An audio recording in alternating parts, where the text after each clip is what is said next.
doing, Matthew?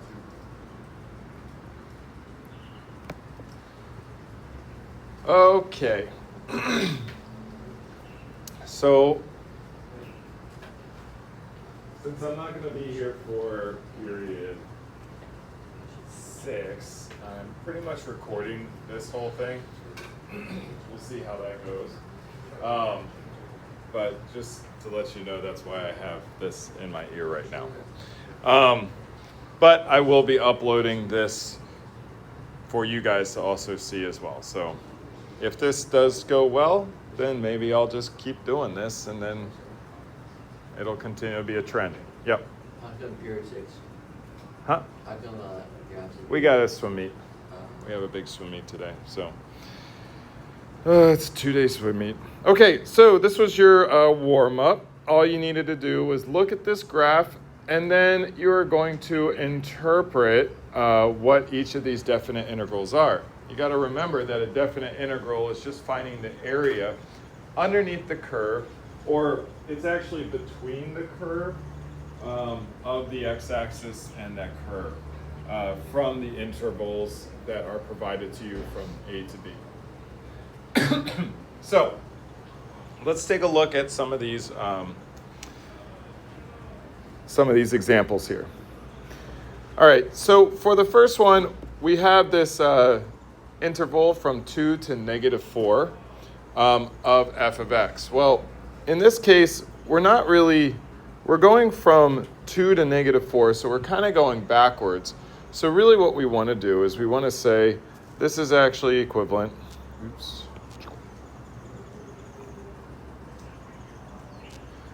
to -4, 2.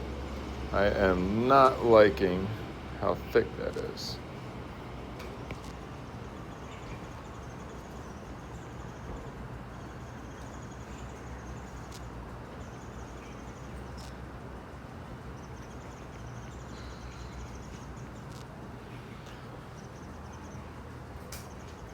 And so what we're going to do here now is we're actually going to take a look and we're just going to say, okay, from -4 all the way to 2, we are going to be looking at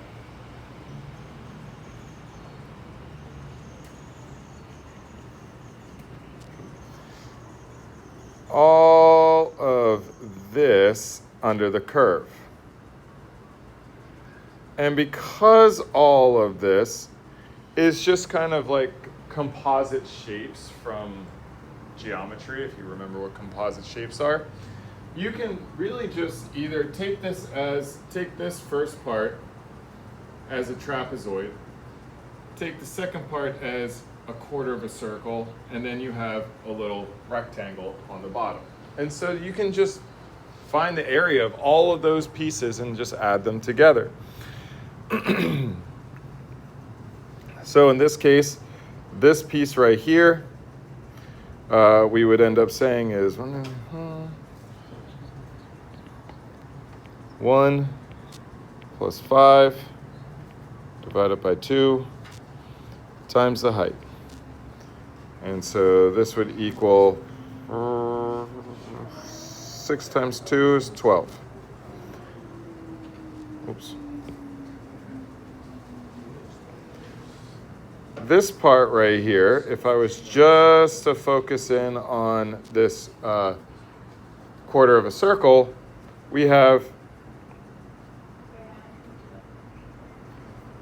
pi r squared all over 4, in which case this would just be pi. And down here, for just this rectangle, this would just be 2. And so we can add all of this together. This is going to equal a negative, and we would just say 12 plus pi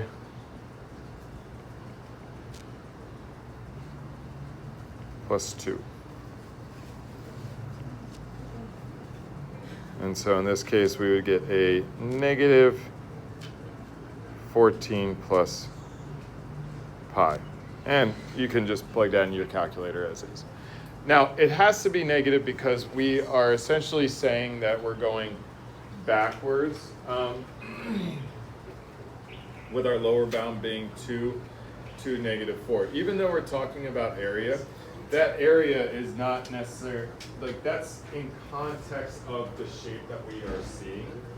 But if this function, say, is we're talking about like velocity or something, then this value here is not going to actually be like area. This value here is going to be something like distance, okay? And that distance has a vector to it, so it has a direction, it has a value. So you need to make sure that you're keeping that negative there. From 2 to 8, you're pretty much doing the same thing, but in this case, we can erase all this, and we're actually going to include all of this. Oops.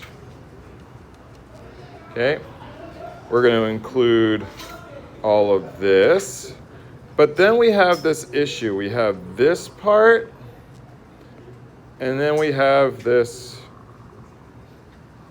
brown part right here.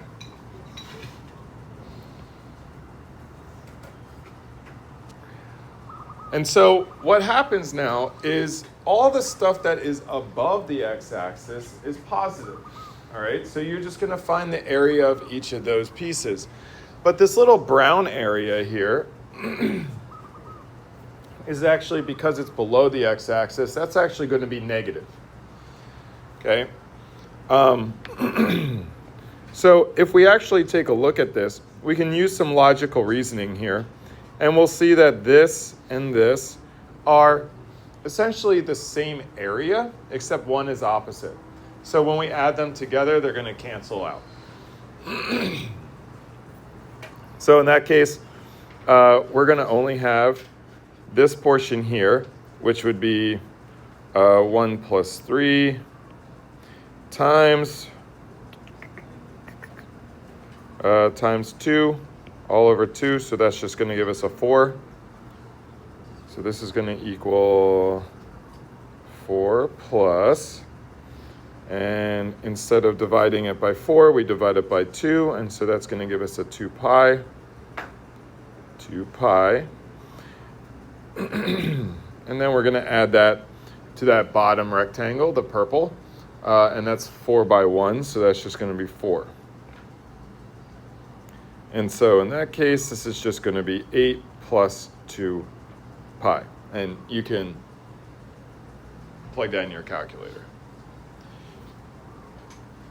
So again, you can go ahead and find all that stuff, but use some logical reasoning, just like how you would use some logical reasoning when it comes to multiple choice questions or so. Just, make sure that you're looking at what you see here and seeing what can be canceled out so you don't have to do extra work. Now, when we look at this one, for number 3, we notice that our graph doesn't go all the way up to 12. That's fine, because what happens is, if we're subtracting 2 directly to x within the function of f, that's going to tell us that we're actually going to be shifting our graph to the right how many units that we're subtracting from.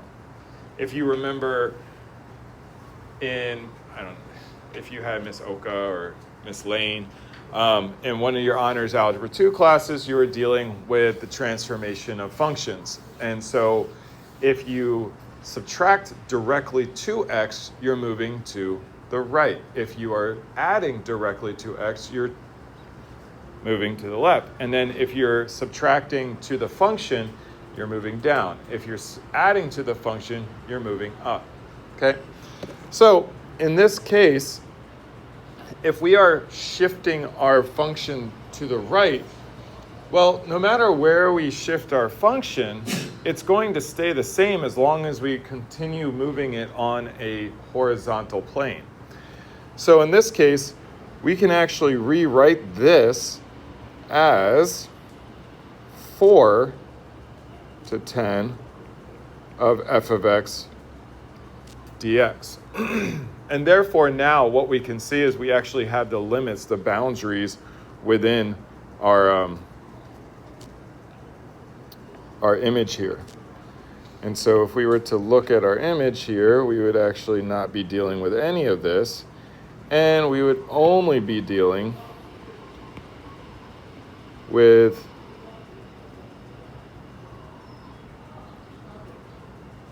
everything here. I'm going to take all this out.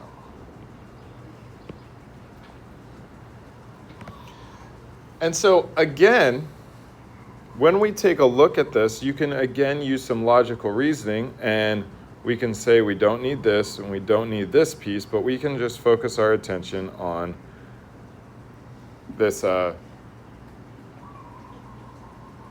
trapezoid. And the trapezoid itself is going to be 1 plus 2 times 2 all over 2, which equals 3. But because it's negative, this is just going to be negative 3, because it's below the x-axis. You essentially have to remember that, all right, you're adding that positive red area, but then you have that negative brown area, and that negative brown area is much larger, so you would end up with a negative anyway.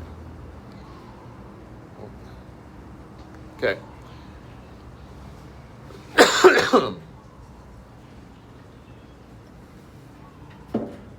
Now, the next one, we are not adding directly to the x. So we don't need to shift anything. We don't want to change our boundaries. But what we do know is we can do this.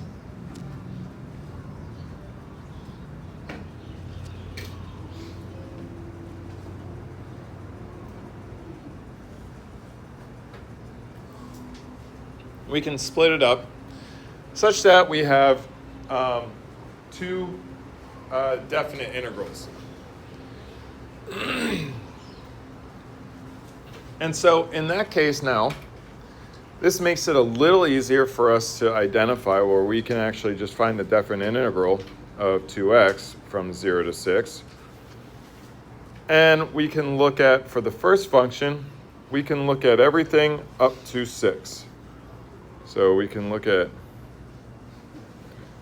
all the stuff that we were talking about before.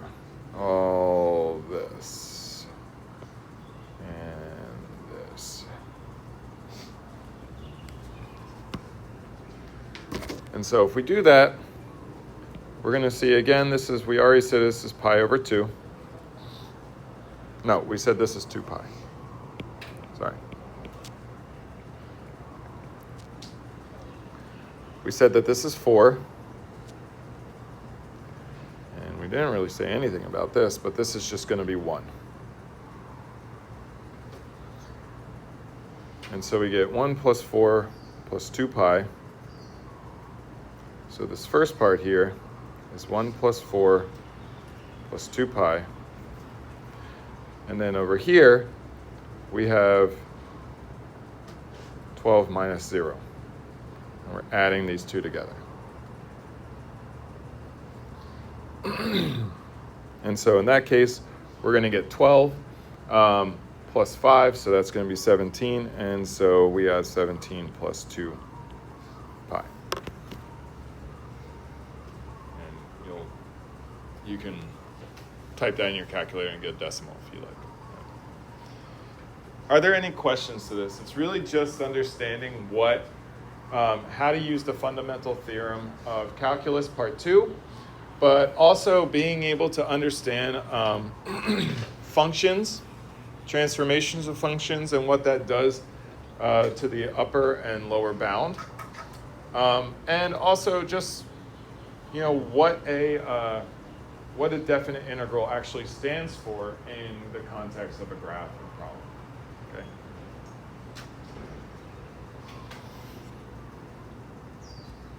Pretty cool stuff.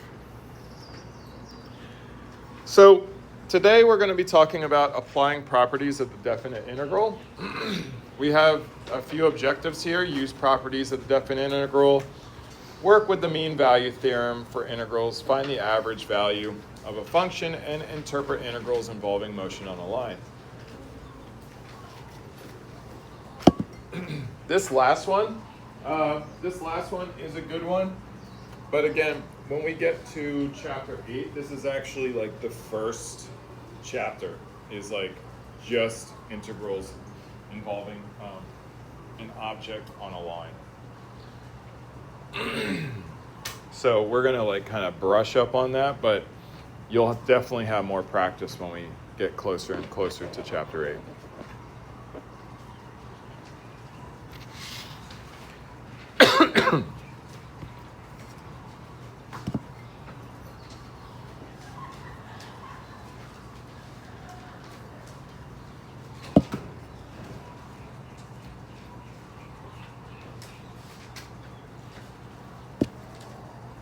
Okay, here are some theorems. We kind of already went over one theorem in the warm-up, which is this first one right here. If we have the sum of two functions, and we're taking the integral of that, we can actually split them up into two integrals. And this goes with like any polynomials. If you have just a string of terms separated by plus signs and minus signs, you're finding the integral of each individual piece. Hence why I did that f of x, and then I did the integral of 2.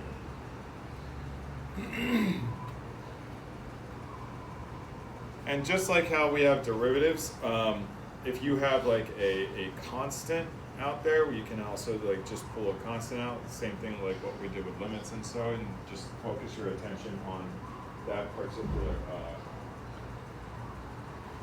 function involving x. You can just factor out that constant.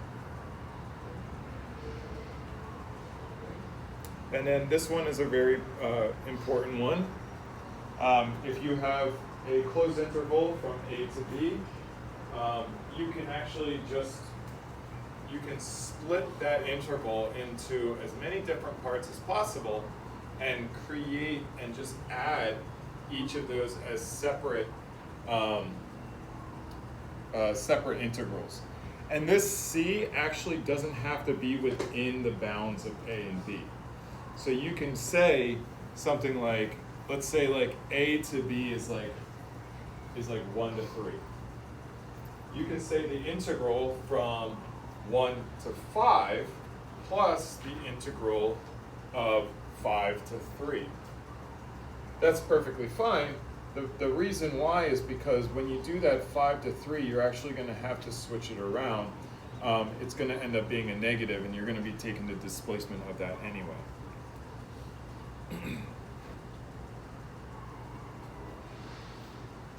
These are incredibly useful, so please just, sometimes students will look at it and say, oh, well, this is obvious. Make sure that you have it, and do not forget these.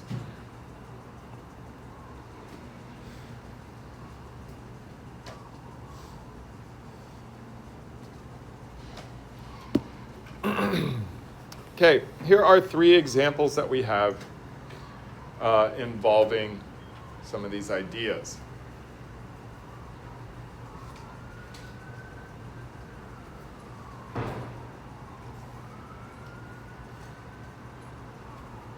So in this case, we can use that first theorem where we are going to look at each individual term.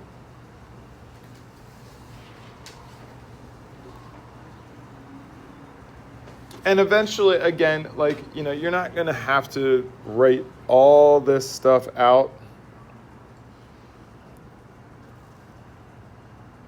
Like we would write this as just the integral from 1 to 4 of x squared dx plus the integral from 1 to 4 of the radical of x dx minus the integral from 1 to 4 of 1 dx.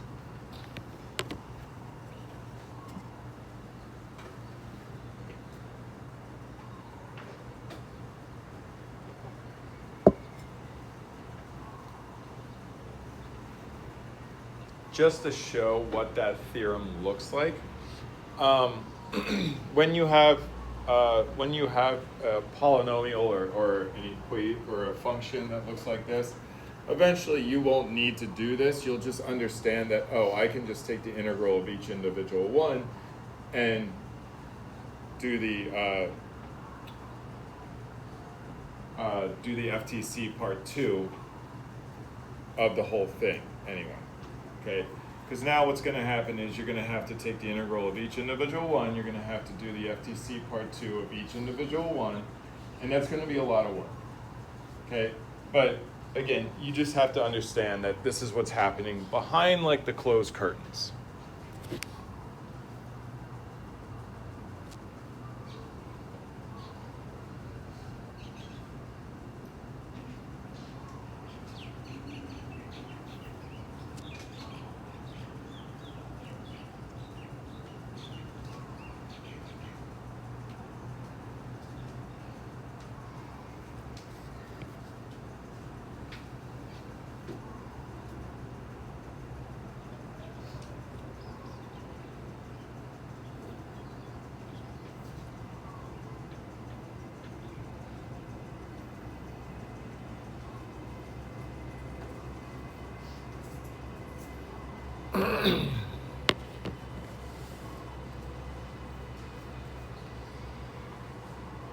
So you can see that it gets rather finicky when it gets larger and larger and larger.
You can check your answer with your calculator with these.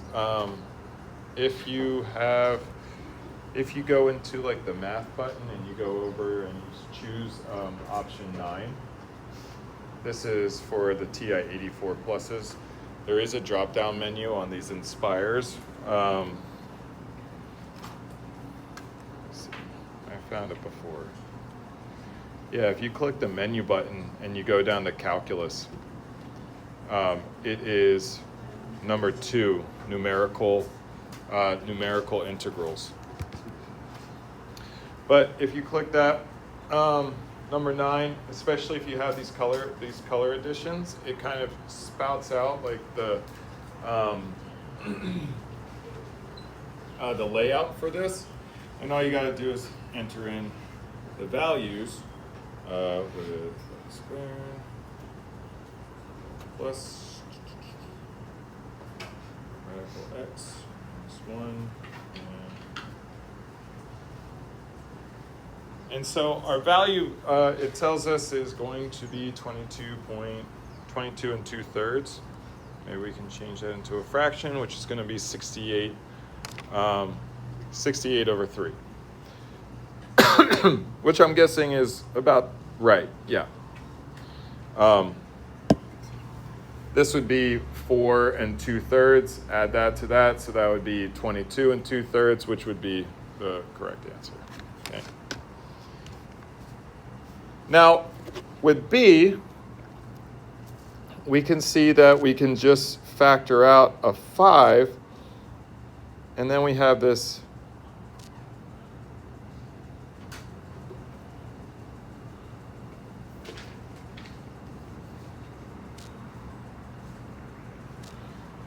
and then we have now this property, or this, you should automatically see what this integral is. Does anybody know what the integral of this is? Tan, sine, cosine, secant. There we go. You were right the first time. Well, almost right the first time. You have to put an arc in front of that, okay? So this is just going to be 5 times arctan of x from 0 to 1.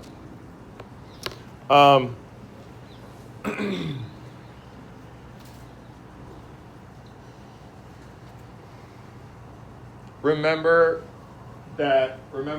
when you ever see like a 1 plus x squared or a 1 minus x squared with a square root or something like that, you always got to think, okay, you're either dealing with arcsine, arcsecant, or arctan. If it's negative, you're dealing with the cos. Okay, arccosine, arccosecant, arccotangent. So this is just going to be 5 times, and I'm going to change this up to just say inverse of 1 minus tangent inverse of 0.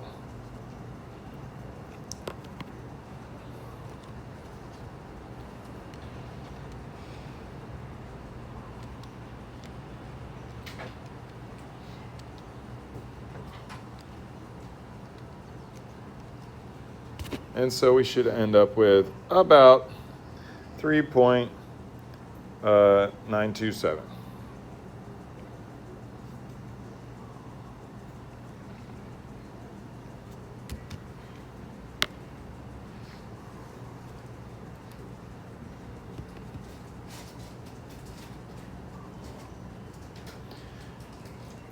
And the last one is pretty much the same thing as like the first one.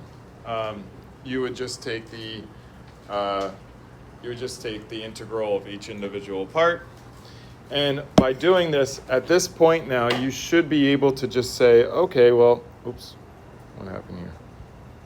Why'd that go? You should be able to just say, well, this is just going to be 2e to the x minus 2x squared plus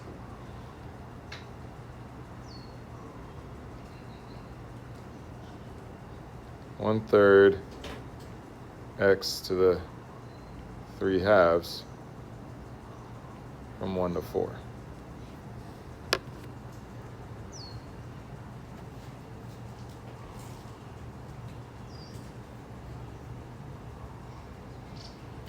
This is going to be a 4.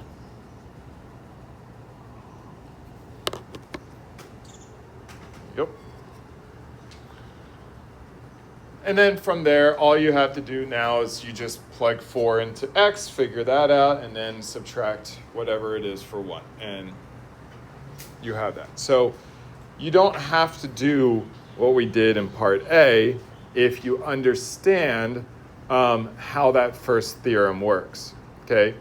Sometimes it would just be super redundant to do all of this work from A, where you could just do this and just do like 2 or 3 calculations.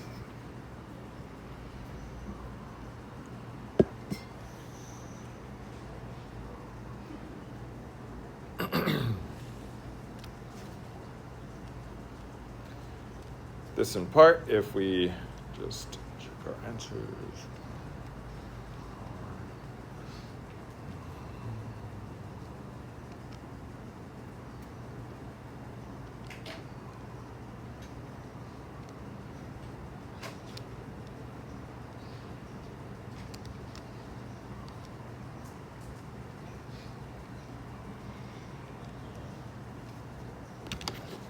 So we end up with about 83.093.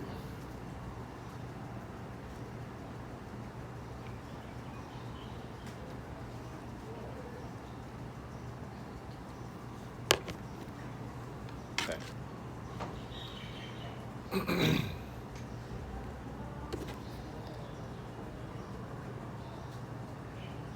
And remember, I'm just going to write this on the TI 84 plus color edition, at least that I have. If you hit the math button and you go to option 9, which would read FN integral this, okay? It should spout you out something that looks like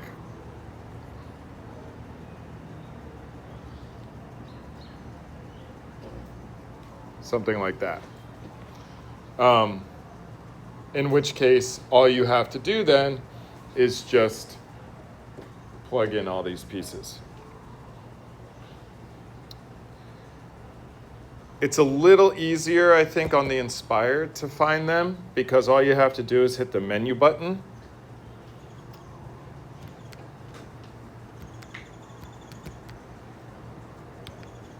All you have to do is hit the menu button, you go down to Calculus, you click right, and then you have numerical integral.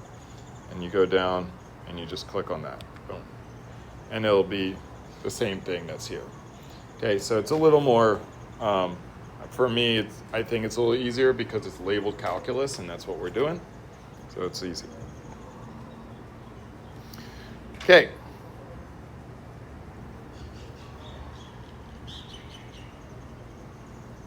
Now, if we look at this, find the area A under the graph of f of x from 0 to 2. So again, we have a piecewise function here, and this follows in part the third theorem that we have. So really what we can do is, if we have this piecewise function, we don't need to graph it, but we know that from 0 to 1, we're dealing with this. From 1 to 2, we're dealing with this. And so we can find the integral of the first problem, the integral of the second problem, and just combine them together to find the total area.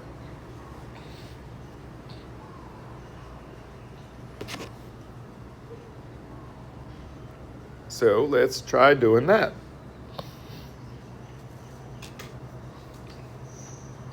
So we're going to say the integral of f of x from 0 to 2 dx, which is going to equal our area. And this is going to have to equal from 0 to 1 x cubed plus 1 dx. And we're going to add that to the rest of our interval of negative 1/2 x plus 5 over 2.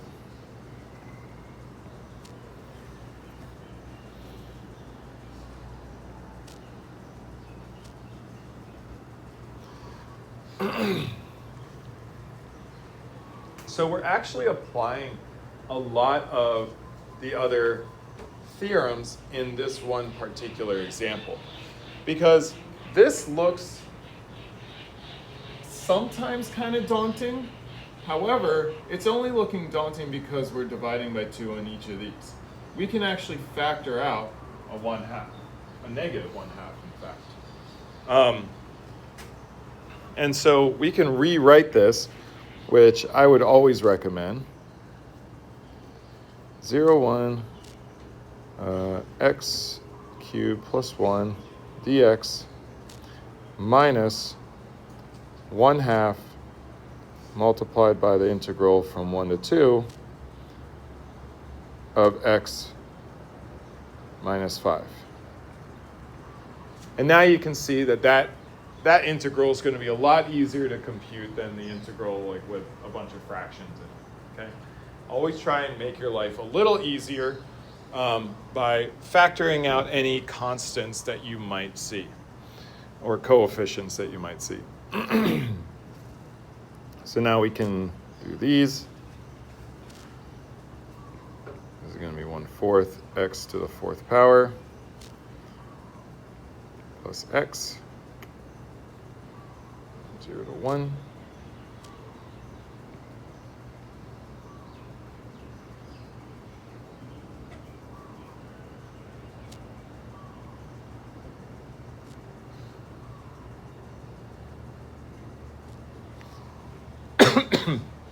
We still need to do each of these separately, but you can see that I did that first theorem just kind of without even thinking about it.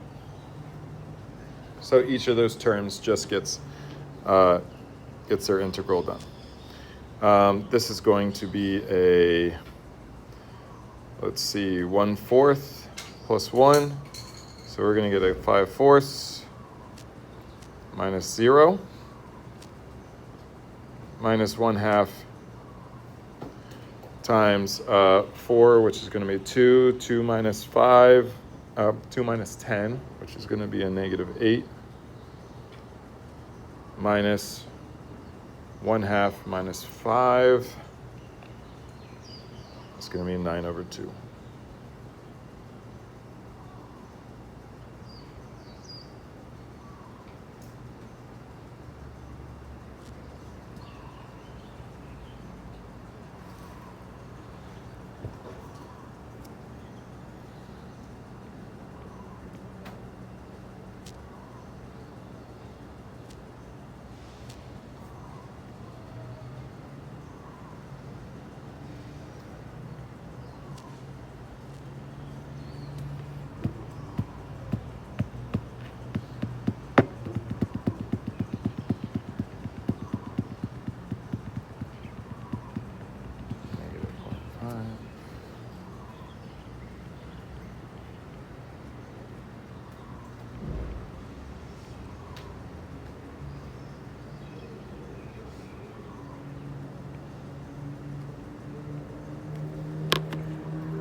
Again, I'll just check this real quick.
I got something different. Okay. Where did we go wrong? With the 9/2, What did you distribute them? yeah, when you distributed, and one's negative 1/2 being distributed to the 9/0. Yes.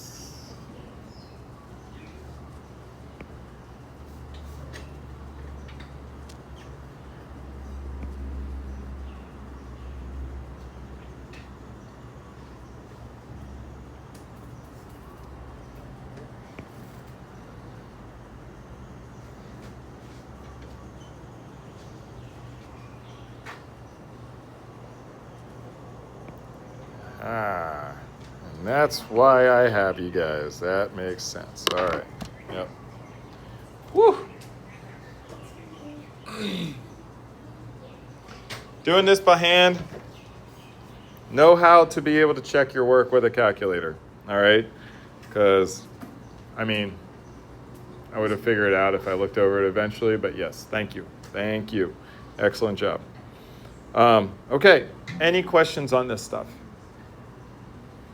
I think I don't know if it's straightforward, but it's kind of like you understand how to do this.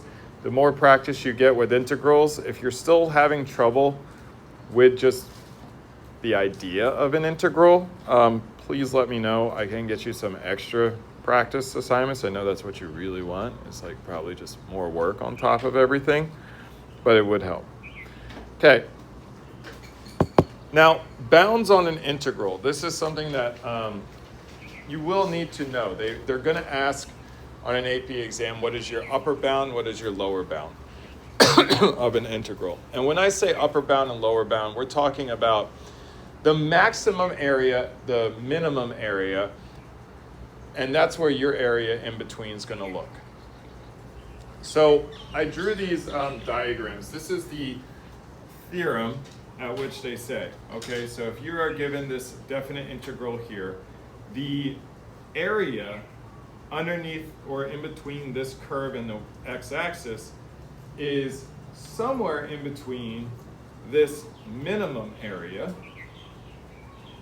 okay, where m is actually going to be the lowest, the absolute minimum of your function of f, and less than your maximum area based on the absolute maximum of your function. So we can see that what we're doing here is we're finding this area here based on the absolute. So if this is our function, the red, we notice that the absolute minimum is at the bottom of this curve here, and we can say that, okay, the height is going to be our absolute minimum, the width is going to be b minus a, and so that's all we're doing. We're just finding these two areas, and we're saying that this is our lower bound, this is our upper bound, okay?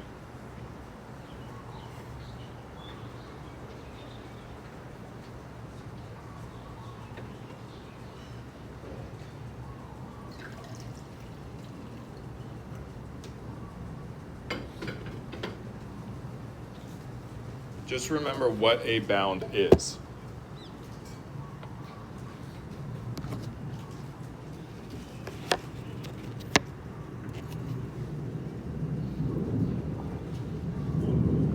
I'm sure your homework assignment for 6.4 is going to have a few examples like this.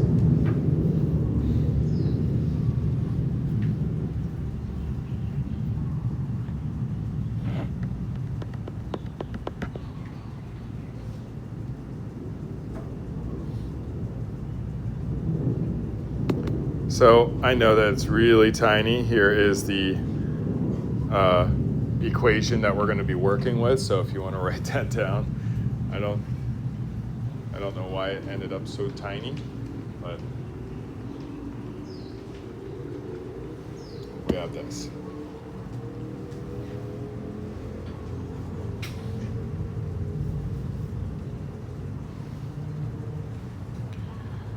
So one thing that you want to do in this case, you're going to need to look at the graph, or you can use the theorems and understand the minimum and maximum values between 1 and 0. But I'm just going to use my calculator and graph y squared. And I am going to just look at, okay, so from 1 to 2, my graph is going to be decreasing. So in this case, if we take a look at the graph, our graph looks something like this.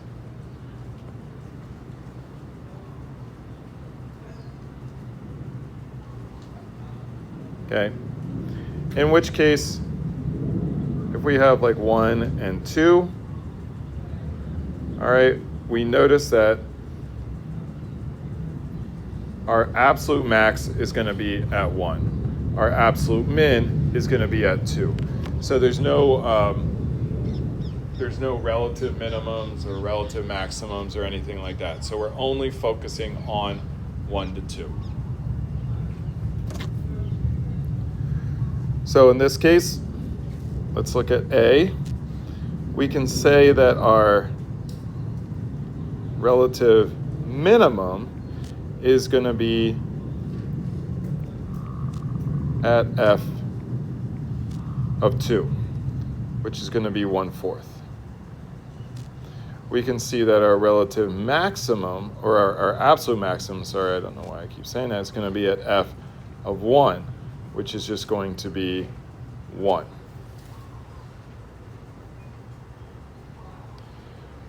So what we want to do is we want to find our we can find our lower bound first, because I have lower bound over here. Our lower bound is going to equal 1/4 multiplied by 2 minus 1. And so that's just going to give us a 1/4. Our upper bound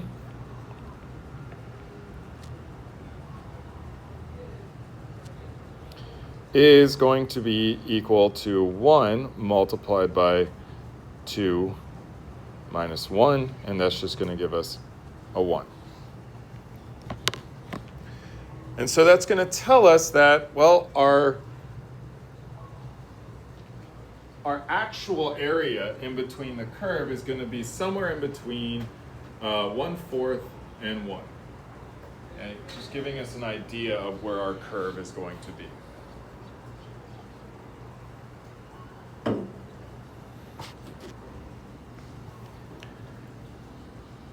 So then we can look at B, and we want to find the actual value for this. And so we're just going to say, all right, well, from 1 to 2 of 1 over x squared dx, this is going to equal a negative 1 over x 1 to 2.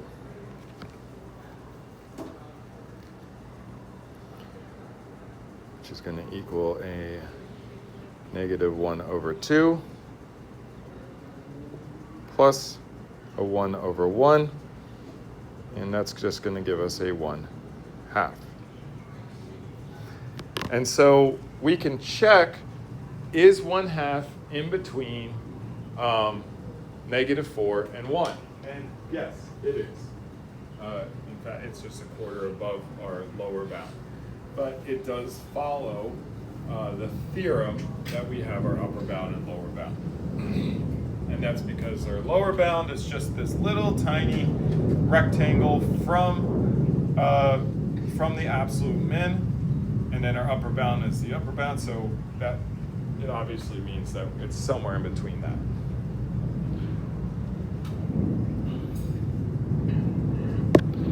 Here is the mean value theorem for you guys. If a function is continuous on a closed interval, a to b, there is a real number u, at which u is somewhere in between our interval, for which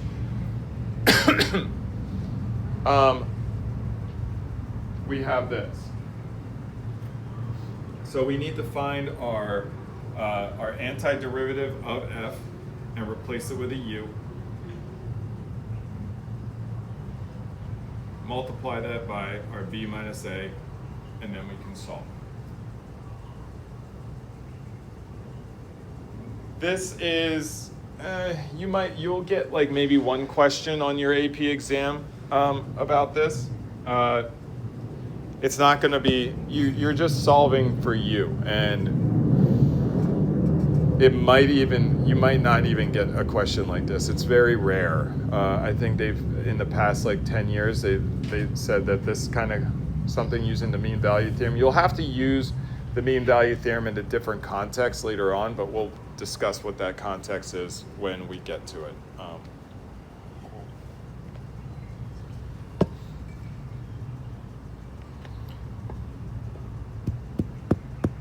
So just keep this in your bank, and we'll come back to it using it in a bigger means. This is something that you will be using. This is something that is similar to the mean value theorem. We apply the mean value theorem in order to get this average value of a function over an interval. This allows us, this is going to be very important, especially when we start getting into chapter 8, when we're applying this stuff.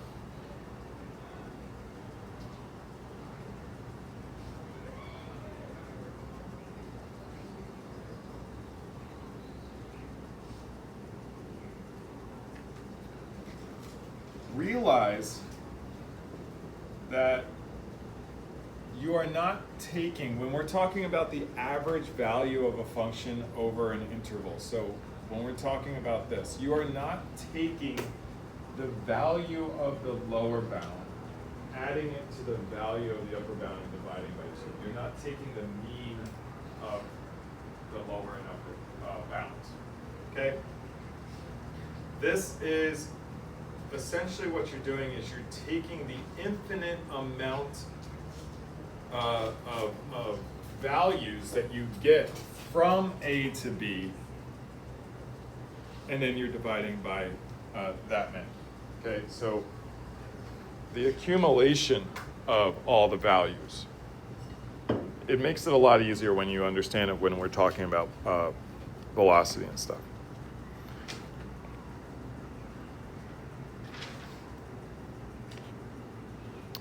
So when we want to find the average velocity or average value of f of x, when f of x is equal to the radical of x on the closed interval from 0 to 4, it's fine. If you want to put your swim bag over here, you can. Yeah, it's fine. Okay. I only have this bag. That'll be fun. All right.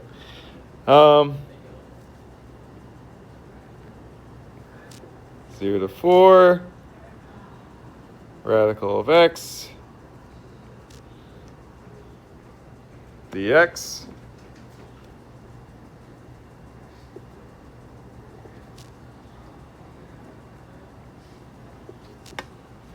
multiplied by that, and I'm just going to put a y, the line over the top of it.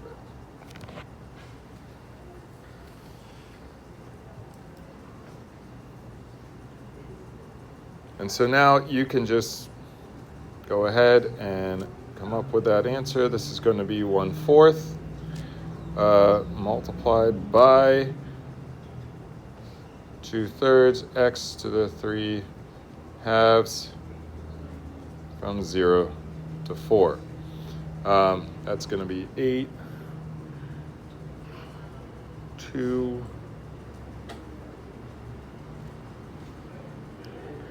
I believe this is just going to be 4/3.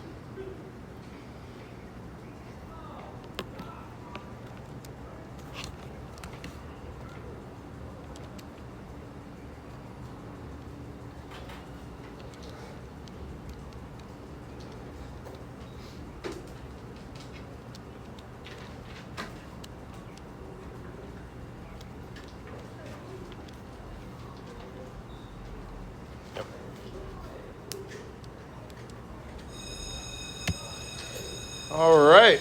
Well, we actually got through most of everything. The only last piece of information is this, which is what we're going to be discussing in Chapter 8 as well. But again, Like this really just tells us everything on what we are actually using these things for. Okay. All right. So you have enough information now in order for you to complete 6.4. You'll see this loaded up with the homework assignment when it gets posted onto Google Classroom, which will be today because period 6 needs it. All right.